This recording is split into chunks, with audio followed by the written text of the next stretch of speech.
Brasil é tão grande que é mais perto chegar à África do que ir de uma ponta a outra do país. O Brasil nasceu bem pequeno, marcado pelo Tratado de Tordesilhas. Se somos um gigante, não é pela natureza, como a gente canta no hino.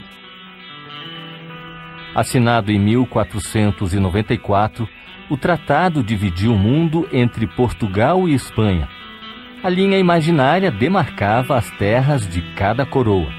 Com o Tratado de Tordesilhas, toda essa região, praticamente, né? Parte da região centro-oeste, sul, centro-oeste e norte, toda, né?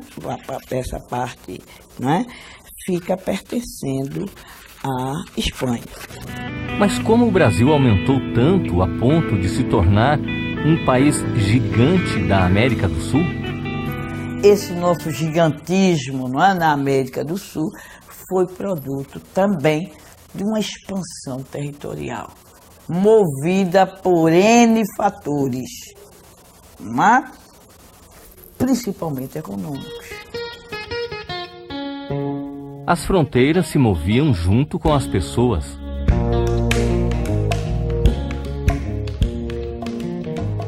Isso implicou, não é, em que os tratados, na realidade, eram letras mortas.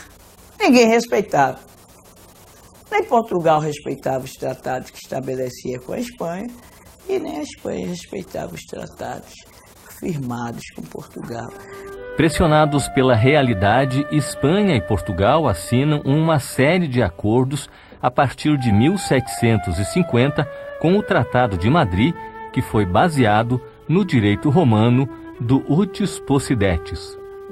Então, o Tratado de Madrid ele é decisivo. Ele é decisivo na medida em que, não é, ele parte desse princípio do Utis Possidetis. Não interessa o que a lei diz. A terra, de fato, pertence a quem a ocupa. Praticamente, os portugueses se tornam donos da Amazônia com o Tratado de Madrid. E aí, depois, o do Santo Ildefonso, que aí define, né, que né, os territórios conquistados pelos portugueses na Amazônia pertenceriam a Portugal. Não havia nenhum mapa da região. Então, o governo inglês, como sempre procedeu em todas as partes do mundo, dentro do seu movimento imperialista, manda ao Acre um extraordinário geógrafo inglês chamado William Chandler, para que ele mapeie esses rios e que também procure um lendário furo que haveria entre os afluentes do Rio Madeira e os afluentes do Rio Purus. Caso esse furo fosse descoberto, haveria uma alternativa à navegação do Rio Madeira, que era impedido pelas cachoeiras.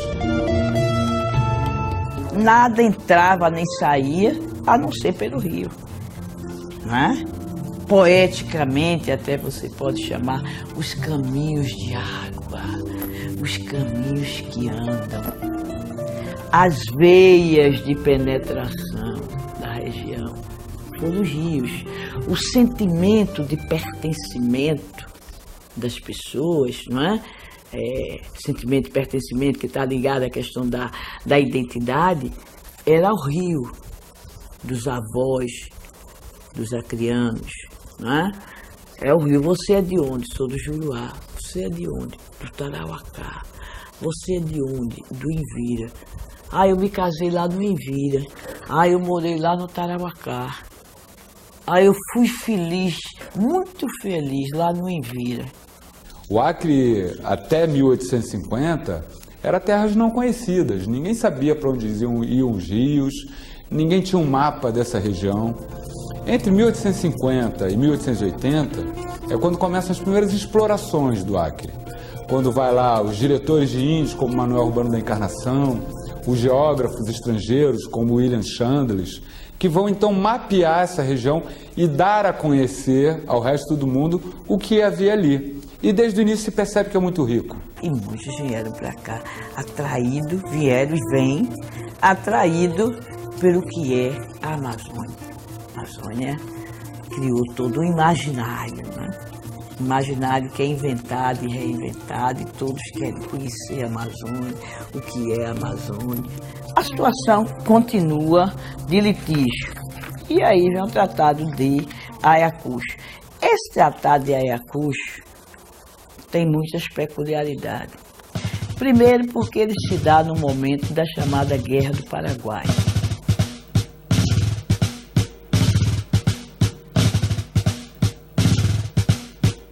Tratado de Ayacucho firmado entre Brasil e Bolívia, em 27 de março de 1867, delimita, então, as fronteiras entre, né, Brasil e Bolívia. O que seria hoje Acre ficaria pertencendo, portanto, à Bolívia. Ele pertencia, pela força dos tratados limites, legalmente à Bolívia, na sua parte do Acre e Purus, e ao Peru, na sua parte do Tarauacá e Juruá. Então, há um Acre estrangeiro, né, que nem era chamado de Acre, era Aquiri, era as terras do Alto Aquiri.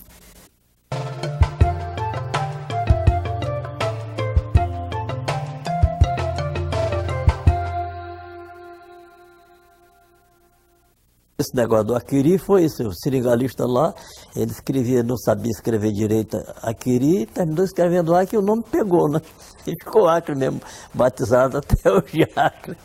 Minha família tem uma carga de acrianidade muito grande, porque meus pais, meu pai, Will de Viana, minha mãe, Silvia, e meus avós eram acrianos. Então imagine, a mãe da minha mãe, que tem 86 anos hoje, nasceu no Acre. E a mãe do meu pai também era nascida no Acre. Isso é raro. Eles até se intitulavam Brasileiros do Acre. Os documentos antigos, Brasileiros do Acre. Porque, na realidade, nesse Acre estrangeiro, que pertencia uma parte à Bolívia e ao Peru, mas tinha gente de vários lugares.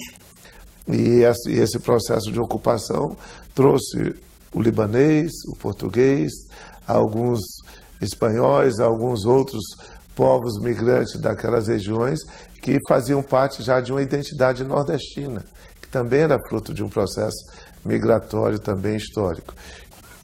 Quase Babel. Não é?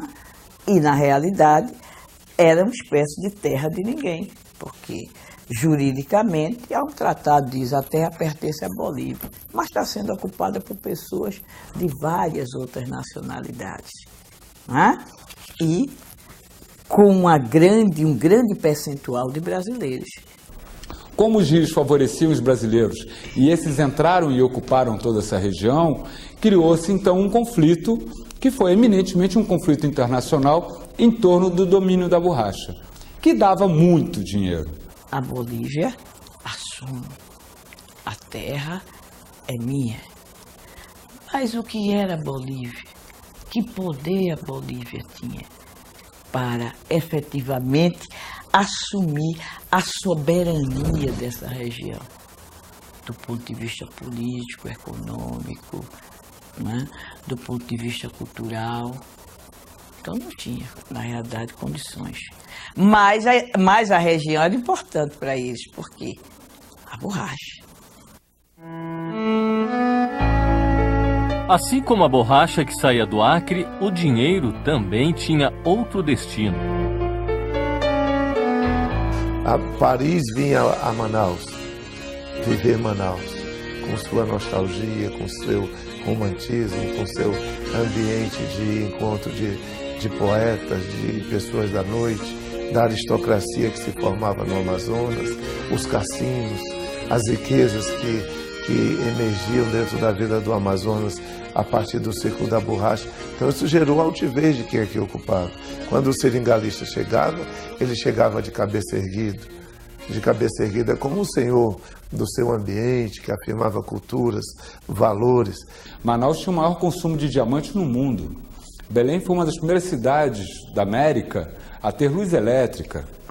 Então foi muito dinheiro. E toda essa borracha acreana pagava imposto em Manaus e Belém. Para garantir a posse da terra e usufruir das riquezas do Acre, a Bolívia buscou apoio internacional.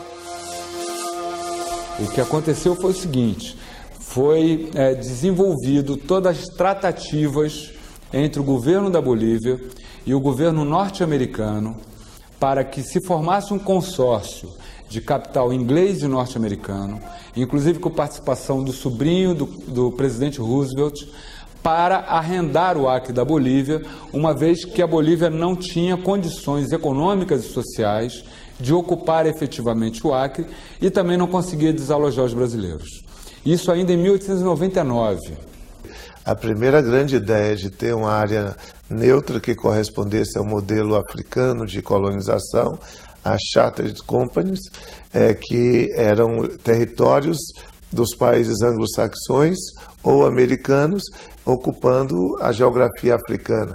E eles viram no Bolívia Syndicate uma oportunidade de ocupação de uma área sul-americana, amazônica, e que permitisse um grande potencial econômico para atender suas demandas da revolução industrial, dos transportes, dos carros e tudo. Uma canhoneira norte-americana chamada canhoneira Wilmington invadiu o espaço brasileiro, entrou navegando pelo Amazonas, parou em Manaus, disse que ia ficar parada em Manaus. De repente, ela, sem avisar ninguém, subiu até Iquitos, no Peru. Foi um escândalo nacional essa invasão da canhoneira norte-americana. Ela estava indo levar os papéis do acordo que estava sendo negociado. E ninguém sabia disso ainda e só depois se ficou sabendo disso. E Galvez denuncia, então, no jornal A Província do Pará, esse acordo secreto que estava sendo tramado. Esse acordo, esse contrato, foi efetivamente aprovado pelo Congresso boliviano, sob as garantias do governo dos Estados Unidos, que se comprometeu com o governo boliviano que, caso o Brasil interferisse no Bolivian Syndicate, o governo dos Estados Unidos, então, tomaria a defesa da Bolívia contra o Brasil. Ou seja, com um risco concreto de guerra entre Estados Unidos e Brasil. Ao conhecer os termos do acordo, Plácido de Castro, líder da Revolução Acreana, escreveu no diário dele: Veio-me à mente a ideia de que a pátria brasileira se ia desmembrar, pois, a meu ver, aquilo não era mais do que um caminho que os Estados Unidos abriam para futuros planos, forçando desde então a lhes franquear a navegação dos nossos rios, inclusive o Acre. Qualquer resistência por parte do Brasil ensejaria aos poderosos Estados Unidos o emprego da força e a nossa desgraça em breve estaria consumada. Guardei apressadamente a bússola de casela de que me estava servindo, abandonei as balizas e demais utensílios e saí no mesmo dia para as margens do Acre. E ele entra e participa de maneira muito altiva, como um líder verdadeiro de um processo revolucionário, levando a um levante de milhares de nordestinos que queriam sobreviver, que queriam ter uma identidade contra um Estado autoritário e injusto na política de impostos, que era o Estado boliviano. Nós somos Brasil porque quisemos ser, porque lutamos para ser. Não foi uma dádiva. Foi resultado de uma luta. Com a expulsão das tropas bolivianas do Acre, a relação entre Brasil, Bolívia e Estados Unidos se torna ainda mais complicada. E a história territorial do Acre, de como o Acre passou a ser parte do Brasil, também era singular, né? Foi uma luta, uma batalha. E ela já entrou questionando a própria República Federativa do Brasil. Porque o Brasil criou a República no final dos anos de 1800 e pouco tempo depois já estava em xeque a República. Porque tem um povo com um exército organizado, dono de um território que tem uma economia muito importante e que agora a gente tem que ser parte do Brasil, mas como? Então o governo federal mandou o general Ferdinand de Carvalho ao Acre para devolver as terras à Bolívia. E o Plácido Castro aceitou e constituiu o Estado independente, com hino, brasões, bandeira e tudo. Ficou algum tempo lá como presidente do Estado independente do Acre. Quando o Barão do Rio Branco assume a questão do Acre, no início de 1903, o Bolivian Syndicate é uma realidade. Já havia sido aprovado o acordo no Congresso Nacional, o contrato estava assinado, só faltava então tirar os brasileiros da região para os americanos chegarem.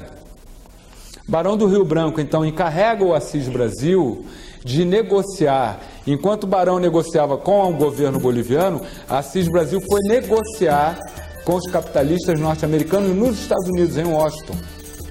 Então ele municia o Barão do Rio Branco das informações do movimento de arrogância e domínio americano, e o Barão vinha de onde? Do Reino Unido e da Alemanha, de uma convivência daqueles dois países que eram grandes eixos de desenvolvimento. Então, o Brasil não pagou apenas os 2 milhões de libras esterlinas à Bolívia, não assumiu apenas o compromisso de construção da ferrovia Madeira-Mamoré e nem apenas cedeu 1.000 e poucos quilômetros de terras alagadas na fronteira com Mato Grosso para a Bolívia, em troca dos 180 mil quilômetros quadrados do Acre. Além disso tudo, o governo brasileiro ainda pagou 120 mil libras esterlinas ao Bolivian Syndicate, que ainda não havia posto um tostão no Acre. No dia 17 de novembro de 1903 foi assinado o Tratado de Petrópolis. O Tratado de Petrópolis foi com a Bolívia. Anexa a maior parte do que hoje é o Acre. Mas não resolve a questão. Por quê? Porque tinha uma parte do território do Acre que era ocupado pelos caucheiros peruanos. Então era preciso resolver isso também, para poder concluir a conformação geográfica do Acre.